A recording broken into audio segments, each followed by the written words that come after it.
विपक्ष क्या गुमराह करने की कोशिश कर रहा है बता के जनता को कि इसमें बदलाव किया गया है, इससे तुम्हारी ज़मीनें छीनी जाएँगी, इमाम बाड़े छीने जाएँगे। बस थोड़ा एक छोटा-सा सवाल है, शांतिपूर्वक विरोध कर सकते हैं। शांतिपूर्वक विरोध करने की बात अगर आई तो मुज़फ्फरनगर में लगभग आई थिंक जुमे के दिन सभी लोगों ने काली पट्टी बाँधकर नमाज़ पढ़ी थी, जिसके दौरान सभी लोगों ने शांतिपूर्वक घर बैठे विरोध जताया था वक्फ बोर्ड को लेकर। लेकिन उनके नाम नोटिस जारी किया गया, वारंट जारी। एक शादी करने वाला मुसलमान मुसलमान नहीं रहेगा? क्या मजाक बनाया है मुसलमानों? जब तुलेंगे अमल सबके मीज़ान पर, तब खुलेगा कि खोटा खरा कौन है। मुसलमान लोग हैं, उन्हें किस तरह से फ़ायदा होने वाला है इस चीज़ को? डरा रहे हैं गरीब मुसलमान को, तुम्हारी मस्जिदें छीन ली जाएंगी, तुम्हारे मदारिस छीन लिए जाएंगे, तुम्हारी कब्रिस्तान छीन, अगर एक की छीन गई, शादाब शम्स अपनी गर्दन काट के अपने हाथ से टेबल पर रख। इमरान प्रतापगढ़ी का बड़ा फेमस जो अभी वो बहुत चर्चा का विषय भी रहे हैं, उन्होंने कहा है हमें को कातिल कहेगी दुनिया, हमारा ही कत्लेआम होगा, हम ही कुएं खोदते फिरेंगे और हम पर ही पानी हराम होगा। अखिलेश यादव अपनी लाल टोपी के साथ मैदान में नजर नहीं आ रहा, क्यों कांग्रेस गांधीवादी सफेद टोपी के साथ सामने? सर बिल्किस बानो का तो मेरा आपसे बिल्कुल अहम सवाल है कि उनके जो रैपिस्ट थे उनको रिहा भी किया गया। किसी कीमत पर भी उन भेड़ियों को माफ नहीं किया जाना चाहिए जिन्होंने उनका स्वागत किया। ऊपर वाला ना करे, अगर उनकी बेटियों के साथ ऐसा होगा तो उन्हें एहसास होगा उन्होंने किसको बचाने की कोशिश की। नमस्कार सलाम दर्शकों। दोस्तों आप तो जानते ही हैं कि जिस तरह से बीते दिनों लोकसभा में वक्फ बोर्ड बिल पेश किया गया था, 11 घंटे लगभग उस पे बहस चली, चर्चा हुई और आधी रात को वो पास हो गया। फिर राज्यसभा में भी ऐसा ही हुआ, लंबी चर्चा और बहस के बाद राज्यसभा में भी पास हो गया। इसी सिलसिले में आज हम बात करने चले आए हैं, जाना माना चेहरा है, जी हाँ मैं बात कर रही हूँ भाजपा नेता और वक्फ बोर्ड बिल के अध्यक्ष शादाब शम्स से। तो हम उनसे जानेंगे कि जिस तरह से मुस्लिम समुदायों में आक्रोश, विरोध और क्रोध नजर आ रहा है, क्या ये मुस्लिम लोगों के लिए कितना फायदेमंद है, कितना नुकसानदायक है। हम सीधा उनसे बात करते हैं। पहले तो आपका बहुत बहुत स्वागत है हमारे प्लेटफॉर्म। बहुत बहुत शुक्रिया सर, जिस तरह से आप देख रहे होंगे जब से लोकसभा में, हालांकि लगातार इस पर काम चल रहा था, वक्फ बोर्ड बिल लाने की तैयारी चल रही थी, लेकिन जब से लोकसभा में पेश हुआ है उसके बाद से ही मुस्लिम समुदाय में आक्रोश दिख रहा है।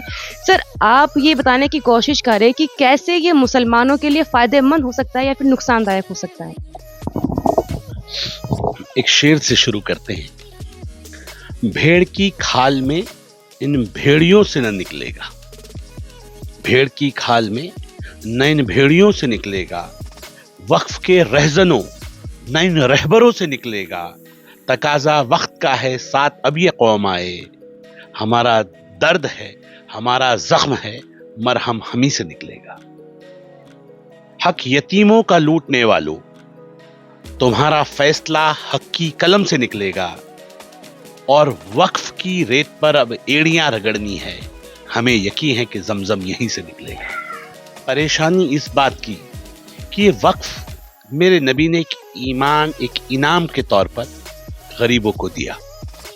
1400 साल पहले जब आप सल्लल्लाहु अलैहि वसल्लम ने एक बाग को वक्फ किया, तो उस बाग को वक्फ कर कर सहाबाओं को यह हिदायत दी गई कि जो मजलूम और गरीब लोग आपके आसपास हैं, जो जरूरतमंद हैं, इसकी आमद से उनकी जरूरतों को पूरा किया जाए। और तब से इस्लाम में ये वक्फ का सिलसिला शुरू हुआ। जो भी लोग बाहैसियत होते हैं वो अपनी प्रॉपर्टी को वक्फ करते हैं, जिनके पास पैसे नहीं होते वो अपनी जिंदगी का कुछ हिस्सा वक्फ करते हैं खिदमत के लिए। और ये माना जाता है कि आप इस तरह का दान या वक्फ जो करते हैं, अगर दुनिया में आप आते हैं तो क्योंकि इंसान गुनाहों का भरा हुआ है, उससे गलतियां हो जाती हैं, तो शायद उसका वक्फ किया गया पैसा जो उसको सदकाए जारिया के रूप में वो लगाता है और वो उम्मीद करता है कि हमें जिंदगी भर एक सवाब मिलता रहेगा मरने के बाद भी।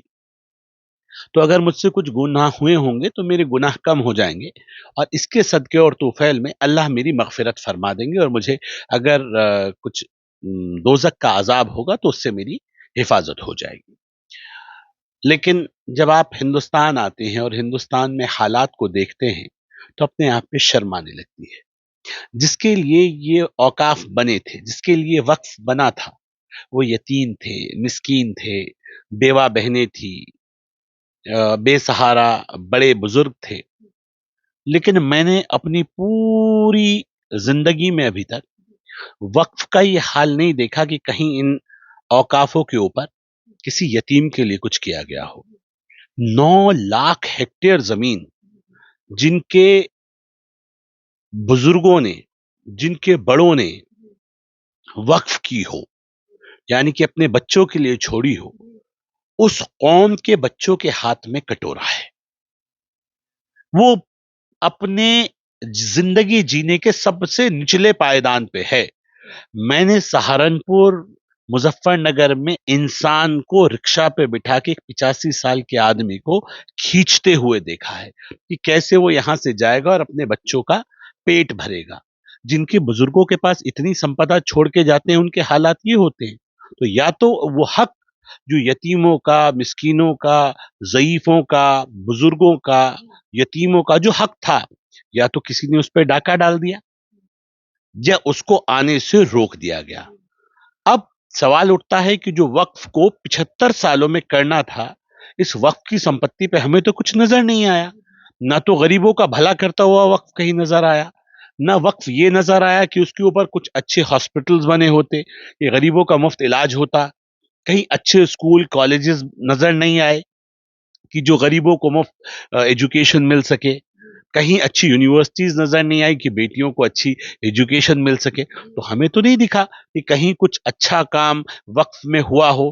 तो बड़ा मातम किया जा रहा है, बड़ा आपा पीटा जा रहा सर, एक सवाल आपसे ये भी है कि लगभग 2021 से तो आप भी वक्फ बोर्ड के अध्यक्ष रहे हैं, तो क्या आपके सामने ये चुनौतियां आई कि भ्रष्टाचार हो रहा है, तो फिर आपने आवाज को बुलंद क्यों नहीं किया उस वक्त? है। आपको एक तो इंफॉर्मेशन नहीं है सही, पहले तो सही जानकारी प्राप्त कीजिए, उसके बाद सवाल पूछिए।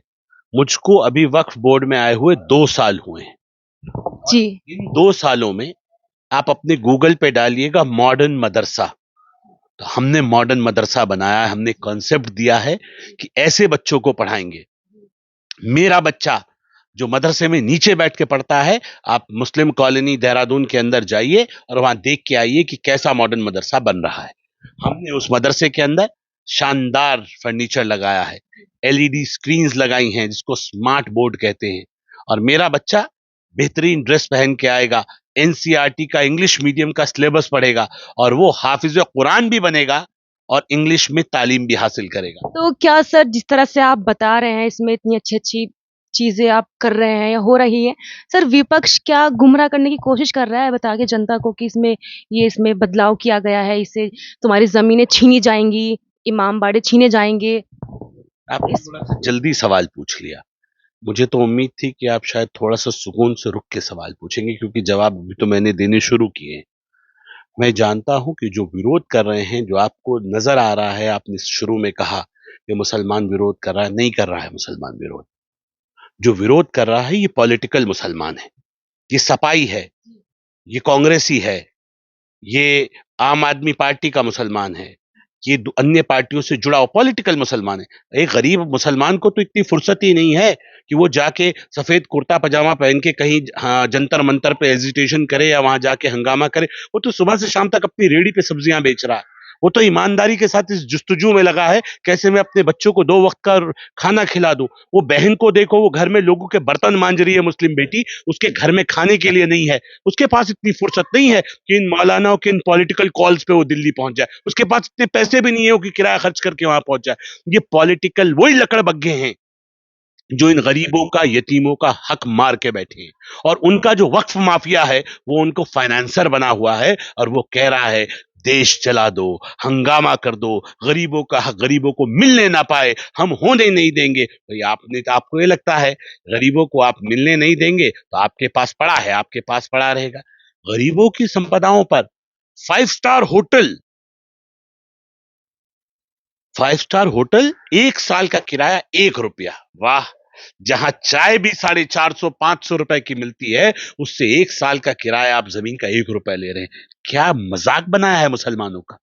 और ये सारे चोर मिलके शोर मचा रहे हैं, कह रहे हैं कि सामने वाला लूट लेगा। किससे लूट लेगा?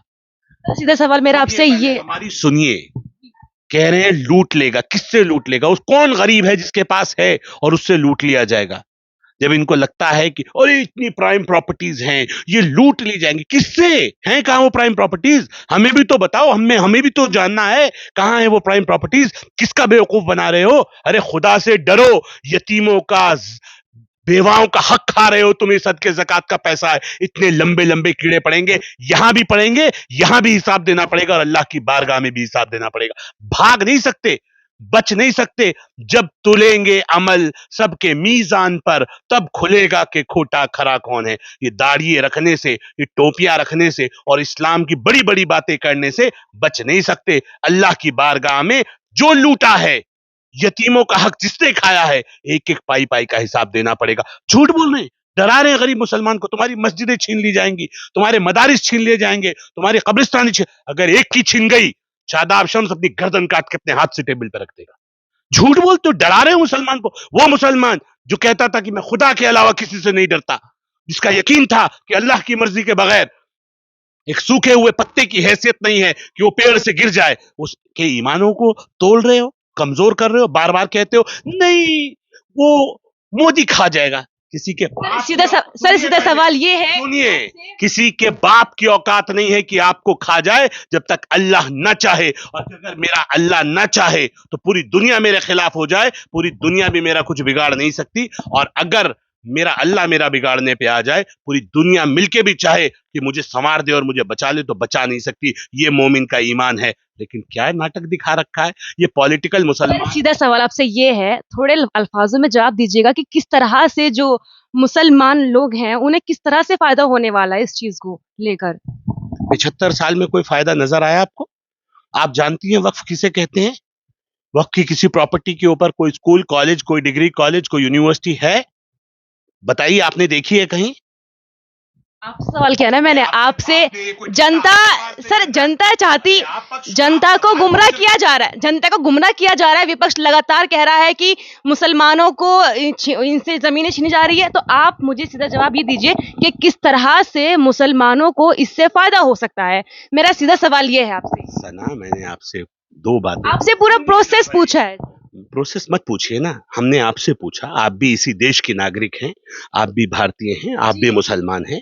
आपकी भी जिम्मेदारी बनती है कि क्या, अगर कोई आपसे पूछे कि क्या आपने कहीं वक्फ को काम करते हुए देखा, क्या आपके पड़ोस में कोई बेवा बहन, कोई यतीम बच्चे आपके पड़ोस में भी तो होंगे ना, गरीब लोग।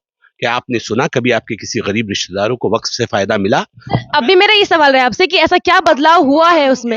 सर सवाल आपसे यही है, सीधा सवाल ये है कि किस तरह से फायदा होगा, बस मेरा सवाल ये है। आपको फायदा भी बताएंगे, पहले जो नुकसान हुए उनको तो याद कर लीजिए।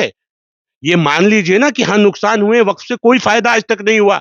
जिसके लिए ये लड़ रहे हैं, तमाम मातम कर रहे हैं कि बहुत अच्छा एक्ट है, इस बहुत अच्छे एक्ट ने हमें जमींदोज कर दिया, हमारा हाल बद से बदतर कर दिया। इस कौम के पास फूटी कौड़ी नहीं है, मेरे बच्चों के पास रोजगार नहीं है, मेरी माओ के पास सदका ज़कात मांगने के अलावा कोई रास्ता नहीं है।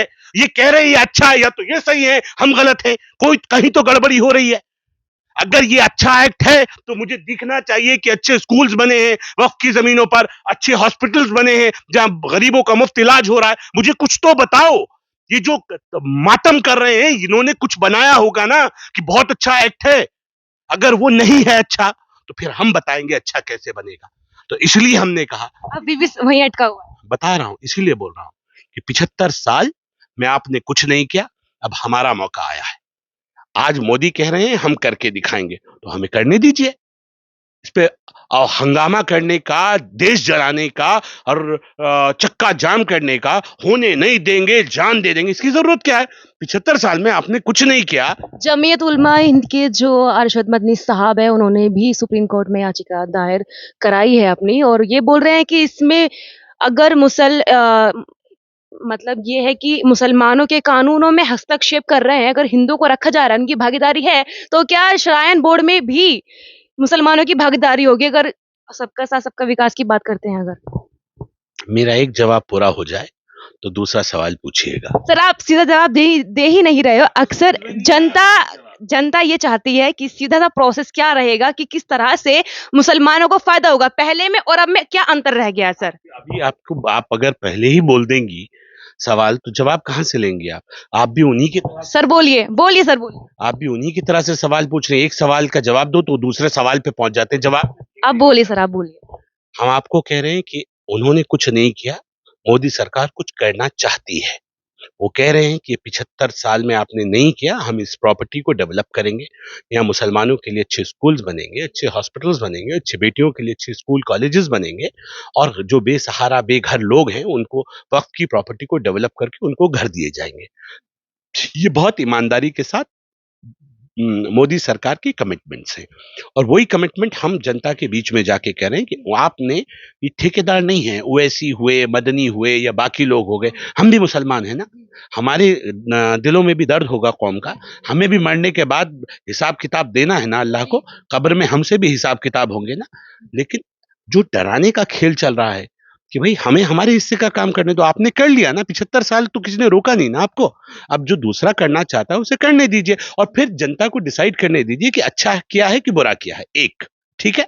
दूसरा, आपने क्योंकि सवाल के ऊपर सवाल दाग दिया इसलिए आपको उस सवाल का जवाब दे रहा हूं कि जी हमारे यहाँ आप दो गैर मुस्लिम को रख रहे हैं और दूसरों के बोर्ड में तो आपके दो क्या मुसलमानों को रखोगे?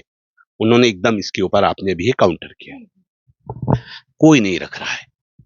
किसी मस्जिद में, किसी कब्रिस्तान में, किसी ईदगाह में, किसी मुस्लिम इंस्टीट्यूशन में किसी गैर मुस्लिम को नहीं रखा जा रहा। ये झूठ फैला रहे हैं।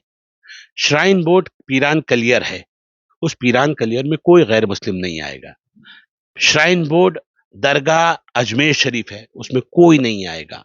श्राइन बोर्ड हजरत बल है, उसमें कोई गैर मुस्लिम नहीं आएगा। आना ही नहीं है, उनका क्या काम यहां? ये क्यों गुमराह कर रहे हैं? कही जा रही है ना कि मुसलमानों की हिस्सेदारी होगी, तो मुसलमान तो सब जगह फिर हिस्सा मांगता है ना अपना, इस तरह से। आप जिस तरह से अब वक्फ बोर्ड बिल जो नया बन के आया है, इसमें अब बताया गया है कि 2 महिलाएं होंगी जो अलग धर्म की होंगी, तो ठीक उसी तरह से जैसे श्राइन बोर्ड, मतलब अभी आप देखिए राम मंदिर का इतना बड़ा मुद्दा है, अगर उसमें कोई कोई छोटा-मोटा आदमी घुस जाता है तो खबरों में मैंने पिछली बार पढ़ा भी था कि उनको ऐसे ही निकाल दिया जाता है वहां से, क्योंकि वो राम मंदिर है, वो मोदी जी का मंदिर है। देखो बेटा, आप अभी उम्र में छोटी हैं और अभी आपको एक्सपीरियंस की जरूरत है। मैं इसलिए फिर माफी के साथ बोल रहा हूँ, मुझे लाइव में नहीं बोलना चाहिए। थोड़ा सा समझ लीजिए, सुन के क्वेश्चन का आंसर लीजिए तो अच्छा लगेगा आपके लिए। मैं ये कह रहा हूं कि कोई भी न राम मंदिर में किसी मुस्लिम को रखा जाना है, न कलियर और अजमेर में किसी हिंदू को रखा जाना। जब बात खत्म हो गई तो फिर सवाल किस बात का? ये जो आपको गुमराह कर रहे हैं उन्हें कहिए ये डराने का धंधा छोड़ दीजिए।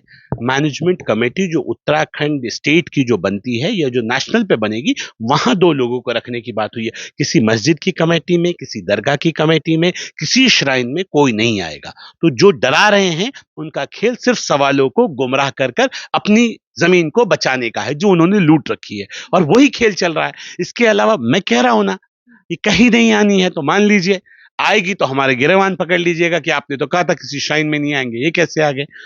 उनकी जिम्मेदारी मुसलमानों के पास ही रहेगी, मुसलमान ही उसके जिम्मेदार होंगे, दूसरे का काम भी नहीं है ना। मेरे यहाँ दूसरे का काम है ना दूसरे के यहाँ मेरा। तो इसके ऊपर गुमराह जानबूझ के कर रहे हैं। ऐसा नहीं है कि उन लोगों को पता नहीं है, उनको सब पता है, लेकिन कुछ तो कहना पड़ेगा ना। क्या ये कहेंगे कि हमसे हमारी जमीनें छिन जाएंगी, जो हमने लोगों का हक मार के रखा है वो चला जाएगा? ये तो नहीं बोलेंगे ना। तो वो क्या बोलेंगे? वो ये बोलेंगे कि देखो तुम्हारी छीन ली जाएंगी, तो लोगों को लगेगा यार कहीं छीन ना जाए। हम ये कह रहे हैं घबराइए मत, ये डरा रहे हैं, ये पॉलिटिकल सीआर हैं जो आपको गुमराह कर रहे हैं और ये इस तरह का माहौल बना रहे हैं कि जैसे ही आप कब्र में जाएंगे आपसे पहला सवाल होगा मन दल्लू का, बता कौन से दल से है, तेरी पार्टी का नाम बता। ये होगा क्या? क्या होगा सवाल? मन दीनू का, मन रब्बू का, ये होगा। ये पॉलिटिकल ड्रामेबाज, इनको कहिए अपनी ड्रामेबाजी अपने घर में रखे। हम बेवकूफ नहीं है, देश का मुसलमान पढ़ा लिखा है, पढ़ लिख के आगे आ रहा है, तुम्हारी बातों में बहलाने फुसलाने में आएगा नहीं। मैं ये कह रहा हूं, चलिए मैं मानता हूं 1% हम हाइपोथेटिकल क्वेश्चन ले लेते हैं। मान लीजिए 1% मान लीजिए कि इसमें, इस एक्ट में जो नया एक्ट अमेंडमेंट एक्ट आ रहा है इसमें भी कोई कमी रह गई, तो ये बदला कैसे जाएगा? संसद से। संसद में कानून बन के अमेंडमेंट आया, अगली बार संसद में दोबारा कानून बन के अमेंडमेंट आ जाएगा। इससे पहले भी अमेंडमेंट हुए हैं, एक अमेंडमेंट और हो जाएगा। तो अमेंडमेंट कब होगा? जब आपकी सरकारें आएंगी। तो सरकारें आएंगी तब कर देना अमेंडमेंट, अगर आपको गलत लगेगा। इसमें कोई नाराजगी वाली बात तो नहीं है। तो इसमें तो कोई दिक्कत नहीं है। परेशानी इस बात की है कि वो वक्त से पहले जो घबराहट है उनकी, वो जो घबराए घबराए घूम रहे हैं। भाई आपको अगर पॉलिटिकल पार्टियां मजबूत है, मान लीजिए आज कांग्रेस पार्टी बड़ी हमदर्द बन के दिखाती है, मुसलमानों हमें वोट दो, हम जहाज हैं बाकी सब कश्तियां हैं, ऐसे भी डायलॉग बहुत सारे नेता मार रहे हैं, हमें दे दो वोट। इमरान प्रतापगढ़ी का बड़ा फेमस जो अभी वो बहुत चर्चा का विषय भी रहे हैं, उन्होंने कहा है कि हम ही को कातिल कहेगी दुनिया, हमारा ही कत्लेआम होगा, हम ही कुएं खोदते फिरेंगे और हमारा ही हम पर ही पानी हराम होगा।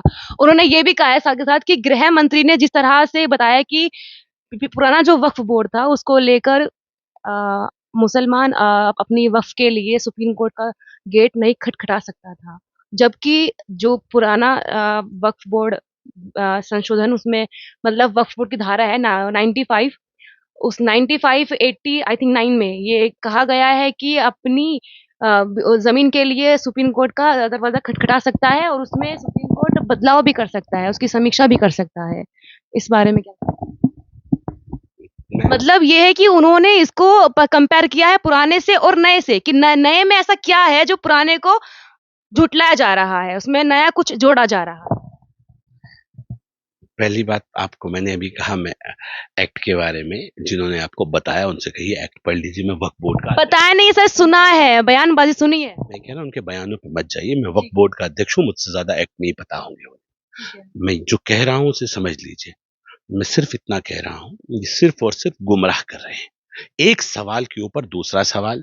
अभी आपने कहा, एक शेर पढ़ा आपने, हम ही को कातिल कहेगी दुनिया, हमारा ही कत्लेआम होगा, हम ही कुएं खोदते फिरेंगे, हम ही पे पानी। कौन से कुएं खोद दिए इस कांग्रेस पार्टी ने? देश की आजादी से लेके आज तक जितने दंगे हुए इनके शेल्टर में हुए, मलियाना, भागलपुर, एक को सजा हुई किसी को? मेरठ, कौन कौन से दंगे बताऊं? मुसलमानों का नरसंहार किया इनकी सरकारों में। आज जो मुसलमान अर्श से फर्श पे आया है वो इनकी पार्टियों की देन है। 75 साल में आपने हमारा क्या किया? जिन हाथों में कलम होती थी, आज उन हाथों में मेहनत करके लकीरें मिट गई हाथों की। इतनी मेहनत से मुसलमान अपने बच्चों को पाल रहा है। ये किया आपने हमारे साथ, हमारा सब कुछ छीन लिया, हमें सुला के, हमें खामोश करके नहीं आपके बारे में सोच रहे। किसी एक आदमी को इतना कत्लेआम हुआ इस मुल्क के अंदर, किसी एक को सजा हुई हो तो जरा नाम पूछ के बता दीजिएगा। आपको तो पता नहीं होगा, जो ये शायर साहब शायरी करते घूम रहे हैं, जरा इनसे नाम पूछ लीजिएगा कि जरा ये बता दीजिए कि उस शायरी का कोई नाम समझा दीजिए। ये मौलाना जो आज मुसलमानों के ठेकेदार, वो पॉलिटिकल ठेकेदार बन रहे हैं, जो अपने आप को आज बहुत मुसलमानों का हमदर्द बता रहे हैं, जब 1996 बाबरी मस्जिद शहीद हुई, जरा ये पूछ लीजिएगा कितने मुसलमानों ने कांग्रेस से इस्तीफा दिया था। पूछ लीजिएगा इनसे, शायद ये उसका। अरे भाई, आप सवाल से भाग रही कैसे रही हैं? मेरा सवाल तैयार हो गया ना आपसे, आपने बाबरी मस्जिद का नाम छेड़ दिया है। सर आपको नहीं लगता है कि लगातार जिस तरह से मुस्लिम समुदाय की मस्जिदों पे प्रहार किए जाते हैं, आप खुद देखते होंगे लगातार मस्जिदें तोड़ी जाती हैं, बुलडोजर।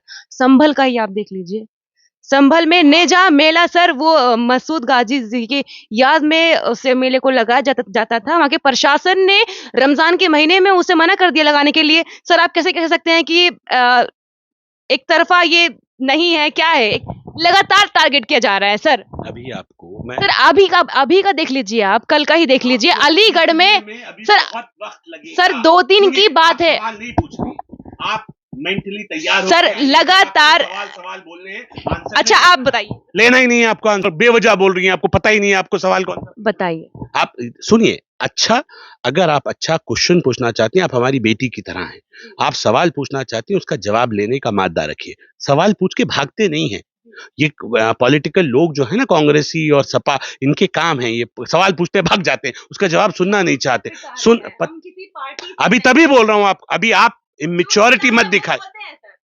आप इमेच्योर, मुझे लग रहा है मुझे आपके साथ बात करने में फिर मुझे बीच में छोड़ना पड़ेगा। मैं ये बोल रहा हूं, सिंसियरिटी से आप क्वेश्चन पूछेंगे, मैं जवाब दूंगा। इस मुल्क में किसी का ये अधिकार नहीं है कि वो किसी को भी मजहबी तौर पर उसकी इबादत करने से रोके। जब कई बार कुछ दिक्कतें आती हैं, मैंने ये बोला है कि आपको बहुत ईमानदारी के साथ आपको 2 चीजों को समझना पड़ेगा। अगर कोर्ट ने कोई निर्णय दिया, सही या गलत, इस पे बहस नहीं करते हम, तो उसका इलाज क्या है? उसका इलाज है कि हम कोर्ट में जाएंगे, कहेंगे ये सर आपने कहा था सर्वे करने के लिए, इनका सर्वे पूरा हो गया है, अब इसके ऊपर रोक लगा दीजिए। हमारे साथ ज्यादती हो रही है, रोज-रोज का टॉर्चर हो रहा है। वहीं से होगा इलाज कि नहीं होगा? या रोड पे उतर के तोड़-फोड़ करने से होगा क्या? नहीं होगा ना। जब लॉ एंड ऑर्डर को मेंटेन करना पड़ता है, तो छत के ऊपर भी आदमी को लगता है कि 4 लोग ऊपर चढ़ेंगे तो कई बार माहौल खराब होने का खतरा रहता है। तो पुलिस लॉ एंड ऑर्डर को रोकने के लिए कुछ चीज़ों को कंट्रोल करती है। मैं ये नहीं कह रहा हूँ कि जस्टिफाई नहीं कर रहा हूँ। उत्तर प्रदेश का मेरी ज़िम्मेदारी भी नहीं है कि मैं उत्तर प्रदेश में क्या हो रहा है उसके बारे में आपको प्ली दूँ या सफाइयाँ दूँ। लेकिन मैं ये कह रहा हूँ कि जो हो रहा है, वो उससे बुरा नहीं है जब हमारे अपने मारे जाते थे। आए दिन दंगे होते थे। आपकी उम्र बहुत छोटी है अभी, आपने शायद कोई दंगा ना देखा हो। उन दंगों का ज़ख्म शायद आपको ना पता हो कि जब अपने मरते हैं तो कितनी तकलीफ होती है। आज भी मैं ये मानता हूँ अगर किसी का घर टूटता है, तो उसकी बहुत दिल टूटता है, उसको तकलीफ होती है। लेकिन जिसका अपना छोड़ के चला जाता है, पूछिए अगर ज़िंदगी और घर में से एक चीज़ चुननी पड़े तो आप क्या चुनेंगे? कोई भी समझदार आदमी कहेगा मैं ज़िंदगी चुनूँगा। दोबारा बना लेंगे घर, कोई दिक्कत नहीं है। अगर हमारे साथ कहीं नाइंसाफ़ी होगी तो वो देख रहा है, मत सता गरीब को गरीब रो देगा, ऊपर वाले ने सुन ली तो जड़ से खो देगा। वो कोई भी हो, जो मज़लूम पे ज़ुल्म करेगा वो बहुत लंबी वक़्त के लिए नहीं है, ये ध्यान रखिएगा। इन्ना अल्लाह मा साबिरीन पढ़िए, सब्र कीजिए। ये नहीं होना चाहिए कि हम अराजक हो जाएं। हमारे पास तो हमारी कुरान ने, हमारे दीन ने, हमारे इस्लाम ने, मेरे नबी ने हमें कहा हिकमत से काम लेना है। सुलह हुदैबिया करके दिखाई। अगर कोई आपके ऊपर नाजायज कर रहा है तो हम लोग क्या कहते हैं, हस्बुनल्लाहि व निअमल वकील। मैंने अपना वकील अल्लाह को बना लिया और वो फैसला लेगा मेरा, अगर मेरे साथ ज्यादती करेगा तो वो लेगा ना फैसला, छोड़ दीजिए उस पे। या तो आप ही लेने पे आ जाइए तो ले लीजिए ना खुद, फिर उस पे फिर औरों में और आप में क्या फर्क रह गया। हम ये कह रहे हैं कुछ कमियां सरकारों की रहती है, ऐसा नहीं है कि पॉलिटिकल पार्टी अच्छी है। मैं बहुत ज्यादा तारीफ नहीं कर रहा हूं कि बहुत बचाव करने का मैंने ठेका ले रखा है कि मैं पॉलिटिकल पार्टियों का बचाव करूंगा, नहीं बहुत ही अच्छी पार्टी है, नहीं। लेकिन हमारे साथ जिसके साथ हम खड़े हुए, किसने हमारा साथ दिया? आज मुसलमान लड़ाई को लड़ रहा है, कह रहा हमारे साथ गलत हो रहा है। तो मैं ये कह रहा हूं तो किस पार्टी को मुसलमान वोट देता है? कांग्रेस को देता है, सपा को देता है। तो ये पार्टियां कहां हैं जो हमारा वोट लेती हैं? ये हमारी लड़ाई को क्यों नहीं लड़ रही? क्यों अखिलेश यादव अपनी लाल टोपी के साथ मैदान में नजर नहीं आ रहे? क्यों मुसलमानों को गोल टोपी का सहारा लेके आगे भेज रहे हैं अपने कार्यकर्ताओं को? क्यों कांग्रेस गांधीवादी सफेद टोपी के साथ सामने नहीं आ रही? क्यों गोल टोपियों का सहारा ले रही है अपने कार्यकर्ताओं को कि नहीं जाओ? अभी मेरा पुतला दहन हुआ कलियर के अंदर, और कांग्रेस के नेताओं ने पुतला दहन किया, और वहां पुतला दहन करते हैं और अपने आप पीछे। भाई अपनी गांधीवादी टोपी लेके आओ, जो वहां के क्षेत्रीय विधायक हैं वो सामने आके पुतला दहन करो, आपका अधिकार है, लोकतंत्र में क्या बुराई है? आप विरोध कर रहे हैं, आप सुप्रीम कोर्ट गए, आपका लोकतांत्रिक अधिकार है, जाना चाहिए। हो सकता है कहीं कमी होगी तो ठीक हो जाएगी। आज आप सुप्रीम कोर्ट गए, आपने कहा इसमें कमी है, हम सुप्रीम कोर्ट जा रहे हैं। सुप्रीम कोर्ट गए हो तो बर्दाश्त तो करो, थोड़ा जजमेंट तो आने दो। आप तो उससे पहले ही हंगामा करना शुरू कर दिया रोड पे, हम होने नहीं देंगे। आपको लगता है कि सुप्रीम कोर्ट आपके खिलाफ जाएगा? किसी पे तो यकीन करोगे ना। आप देश में रह रहे हो, देश के कॉन्स्टिट्यूशन को मानना पड़ेगा आपको। कॉन्स्टिट्यूशन पे भी आपको यकीन नहीं है, संवैधानिक प्रक्रियाओं पे आपको यकीन नहीं है, आपको देश की न्यायपालिका पे यकीन नहीं है। भाई आप कहिए जो न्यायालय का फैसला होगा हम मानेंगे। अगर आपके साथ कहीं इंजस्टिस हो रहा है तो न्यायालय देखेगा। पॉलिटिकल पार्टियों को लोकतंत्र में अधिकार है विरोध करने का, लेकिन ये पॉलिटिकल पार्टियां हैं कहां? ये तो सब गायब हो गए। वो टोपी ओढ़ ओढ़ के आ रहे हैं, इनके नेता गोल टोपियां ओढ़ के। क्यों? गोल टोपी वाले को वोट देंगे क्या चुनाव में? तय करो मुसलमानों से। अब कह रहे हैं हमारे यहां ये कर दिया, इनके यहां ये है, इन्होंने ऐसा कर दिया। भाई फिर एक वन नेशन वन लॉ कह दो, लागू कर दो। उस पे भी नहीं मानते हो, कैसे मनाएं? यूसीसी लाया उत्तराखंड, आपका यूसीसी पे ऑब्जेक्शन है कि नहीं वो हमारे हक छीन लिए जाएंगे। आप बेटी हैं, आपका शौहर 4 शादियां करे, आप इजाजत देंगी? अगर हम चाहते हैं कि नहीं हमारी बेटी का आगे भविष्य खराब ना हो, क्या एक शादी करने वाला मुसलमान मुसलमान नहीं रहेगा? रहेगा ना। तो फिर क्या दिक्कत है? यूसीसी लागू हो जाएगा। बेटियों को अगर 50% की हिस्सेदारी मिल जाएगी प्रॉपर्टी में तो क्या बुरा है?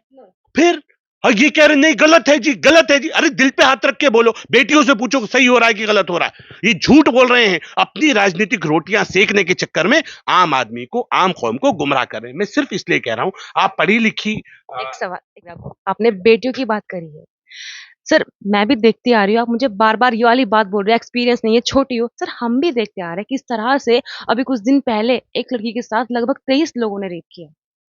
लगातार 23 लोगों ने रेप किया, जिसमें से सिर्फ और सिर्फ 9 गिरफ्तार हुए हैं अब तक। और सर बिल्किस बानो का जो मुद्दा है, वो कब से चला आ रहा है? सर बिल्किस बानो का हक नहीं था कि जो उसके रैपिस्ट थे उनको फांसी होती। सर बेटियों की आपने बात करी, सर इस चीज को देख कहीं ना कहीं पे आहत महसूस होता है। सर जैसे मणिपुर में जिस तरह से 2 दिन तक 2 महिलाओं को नग्न अवस्था में बीच चौराहे पर चलाया गया, क्या मोदी जी का या फिर उनके पार्टी कार्यकर्ताओं का हक नहीं बनता था कि वो जाकर वहां पर देखभाल करें? जिस तरह से भाई सरकार हमारी ये वाली बात कहती है कि बाहर विदेशों से वो जंग रुकवा सकते हैं, तो क्या ये जो छोटे मोटे मुद्दे अपने देश के हैं इनको काबू में नहीं कर सकते क्या? सर बिल्किस बानो को तो मेरा आपसे बिल्कुल अहम सवाल है कि उनके जो रैपिस्ट थे उनको रिहा भी किया गया, फिर उनको वापस भी लिया गया। सर क्या रेप की जो सजा है वो फांसी क्यों नहीं है सर? किसी कीमत पर भी उन भेड़ियों को माफ नहीं किया जाना चाहिए जिन्होंने उनका स्वागत किया। ऊपर वाला ना करे, अगर उनकी बेटियों के साथ ऐसा होगा तो उन्हें एहसास होगा उन्होंने किसको बचाने की कोशिश की। हम किसी कीमत पे ऐसे जानवरों की ना पैरवी करते हैं, ना ऐसे जानवरों की हम हिमायत कर सकते हैं, किसी कीमत पे नहीं। दिक्कत यह है कि हर लोगों को हर हिंदू भाजपा ही नजर आता है। उनको लगता है कि यही होंगे, और अगर भाजपा में भी कुछ गंदे लोग हैं तो ये थोड़ी कि पूरी पार्टी गंदी होगी। मैं ये कह रहा हूं, गलत गलत रहेगा। बेटियों के साथ अगर कोई भी व्यक्ति, किसी नेता हो, कोई व्यक्ति हो, अगर गलत करेगा उसको फांसी होनी ही चाहिए। उसके साथ बिल्कुल कोई कॉम्प्रोमाइज नहीं होना चाहिए, इसमें कहीं से कहीं तक कोई संशय नहीं है।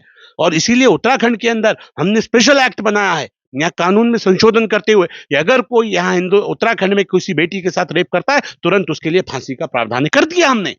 कोई गुंजाइश नहीं हुआ, और ऐसा करने वालों को आने वाली नस्लें माफ नहीं करेंगी, ऊपर वाला माफ नहीं करेगा। और मैं ये कहता हूं कि जो ऐसे लोगों का समर्थन करता है वो भी सोच ले कि अगला नंबर उनके पास भी बेटियां हैं, उनके ऊपर भी बात आ सकती है। आपने बहुत अच्छी बात आपने कही, एक्ट लागू किया। सर अभी एक सवाल मेरा आपसे ये भी है कि उनका अधिकार है कि वो सुप्रीम का गेट जो है खटखटा सकते हैं और थोड़ा इंतजार कर सकते हैं अपना, थोड़ा शांतिपूर्वक तरीके से। सर बस थोड़ा एक छोटा सा सवाल है, शांतिपूर्वक विरोध कर सकते हैं। शांतिपूर्वक विरोध करने की बात अगर आई तो मुजफ्फरनगर में लगभग कुछ आई थिंक जुमे के दिन सभी लोगों ने काली पट्टी बांधकर नमाज पढ़ी थी, जिसके दौरान सभी लोगों ने शांतिपूर्वक घर बैठे विरोध जताया था वक्फ बोर्ड को लेकर, लेकिन उनके नाम नोटिस जारी किया गया, वारंट जारी कर दिया गया। इस पर क्या कहना है आपका? ये अच्छा नहीं किया। जो अधिकारी ज्यादा चापलूसी में इस तरह की हरकतें कर रहे हैं, वो ये समझ लें कि वो ये नाइंसाफी कर रहे हैं। लोकतंत्र में जो अधिकार है वो उसके अधिकार का हनन नहीं होना चाहिए। हर व्यक्ति को, आज हम सत्ता में हैं, कल हम भी विपक्ष में होंगे, और कल को हम भी एजिटेशन करेंगे तो कल को लोग हमसे भी सवाल पूछेंगे। नहीं होना चाहिए। अगर गलत किया जा रहा है, तो अगर कहीं गलत हो रहा है तो उसका संज्ञान माननीय मुख्यमंत्री को भी लेना चाहिए।